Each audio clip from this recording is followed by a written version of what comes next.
And the kid dropped his backpack and just turned around and punched my son in the side of the face. Since you filed an actual report, response from the school? Nothing.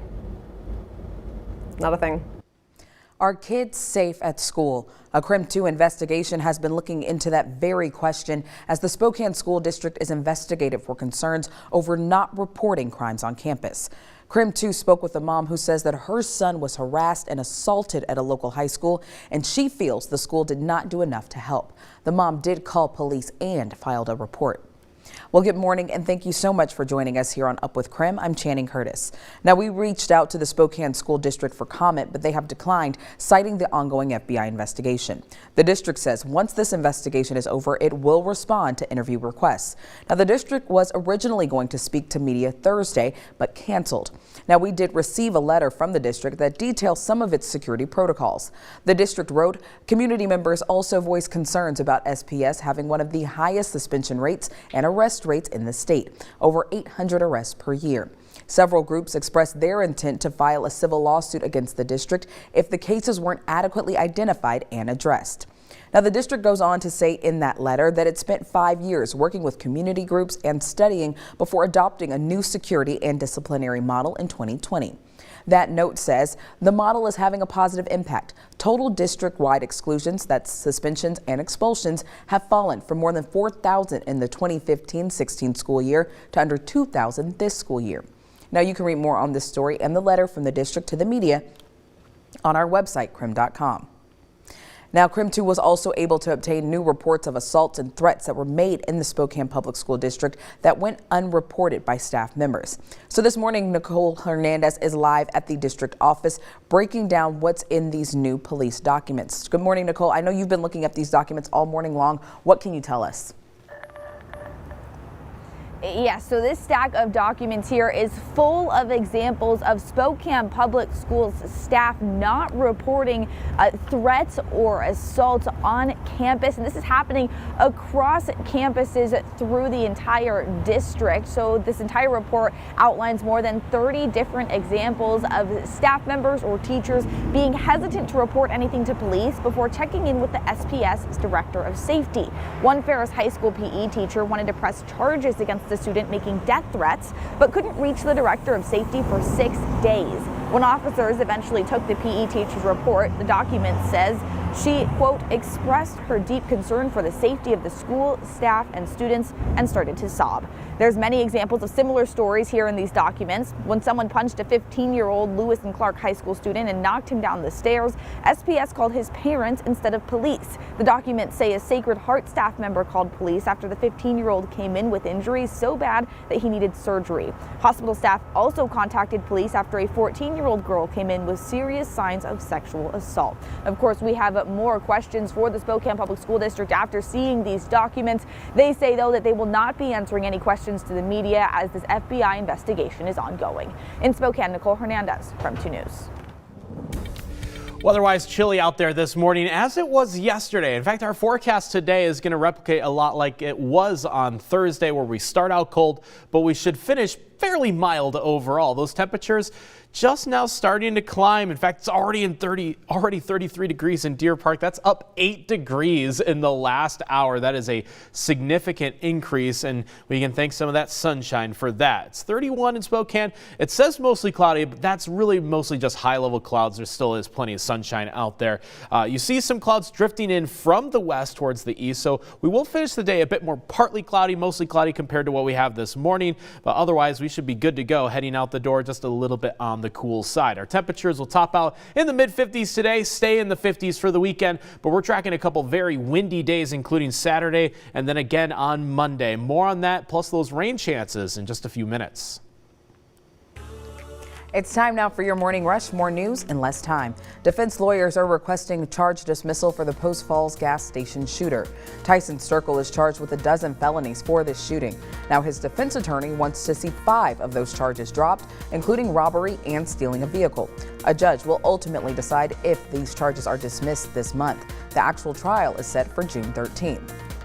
Time for a name change. 18 sites and landmarks across Washington state will soon get new names. That's because their current name includes an ethnic and sexual slur for Indigenous women. The Department of the Interior ordered the change after the word was officially declared a derogatory term. Right now, the State Committee on Geographic Names is collecting suggestions before the changes are made at the end of April.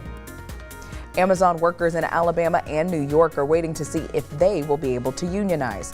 2,400 votes were reported in the Alabama warehouse. Nearly 1,000 of those people oppose the union, while 875 are in favor. Over 400 ballots remain challenged by Amazon and the union. In New York, the votes are split almost 50-50. However, ballots will continue to be counted today. Skippy is recalling some of its peanut butter products. It says the jars may contain small steel fragments. This recall involves more than 9,300 cases of select Skippy reduced fat creamy and chunky peanut butter and creamy peanut butter blended with plant protein. None of the affected cases were sold in Washington or Idaho. And that's a look at your morning rush. Well, if you plan on flying with Alaska Airlines today, make sure you check your flight status first, as some flights are being canceled in Spokane because of a shortage of pilots. Now, Alaska Airlines pilots across the West Coast are picketing this morning, but they are not on strike. Pilot contract negotiations have been ongoing since 2019, but were paused due to the pandemic. Today, that contract could be revised once again. Now, the goal of the pilots' picket is to bring awareness to their struggles. They're hoping for better pay, better schedules, and more job protections. The conversations have been frustrating because the progress at the table has been incredibly slow, and we haven't been able to meaningfully problem solve on these priorities, and it's frustrating. Our sister station in Seattle did receive comment from Alaska Airlines. The airline says a new contract remains a top priority. Central Valley alums turned Stanford Cardinals Lexi and Lacey Hull are set to face UConn in the Final Four of the women's NCAA tournament tonight. Stanford is coming off a huge 59-50 win over Texas right here in Spokane actually last Sunday, where Lexi led all scorers with 20 points. Though Stanford is the defending champion, Lexi says it does not give them much of an advantage going forward since it was during a COVID season. However, she says she is looking forward to a matchup with UConn and one of the country's best guards. I mean, this is the first time they're playing in front of packed stadium arenas and traveling from location to location. So I think that part's new for everybody. But I'm excited for Friday's game and to compete against Paige and UConn because we know that they have a very strong offensive team. And like Tara said, Paige has a lot of things up her sleeve. So try to not let her do what she wants to do on Friday. Now, ahead of tonight's game, Lexi found out that she won the Senior Class Award given to the country's top player with achievements in 4 areas: classroom, community, character, and competition.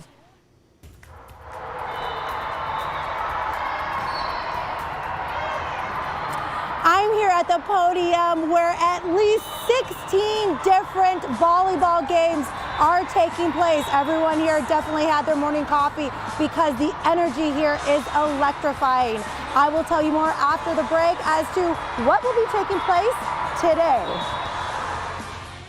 And here's the one thing you need to know about today's weather. Even though it is another chilly start to the day, we'll still finish up in the 50s as we'll see a little bit more cloud cover by the afternoon.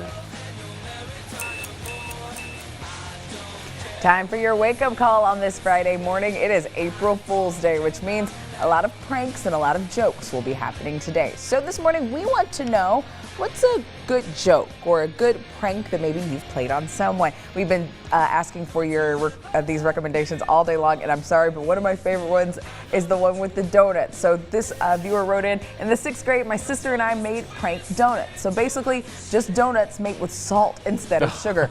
Brought them to school. The first girl who took one to eat was super dramatic, started telling everybody that they had poisoned her. Oh no.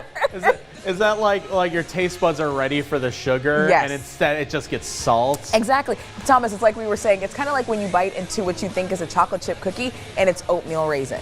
Yeah. Ultimate disappointment. That's like the worst prank, and that's not even like exclusive to April Fool's. No, it's not. It just happens randomly. So text us your jokes or your pranks this morning to 509-448-2000 or post them to social media and use the hashtag UpWithKREM.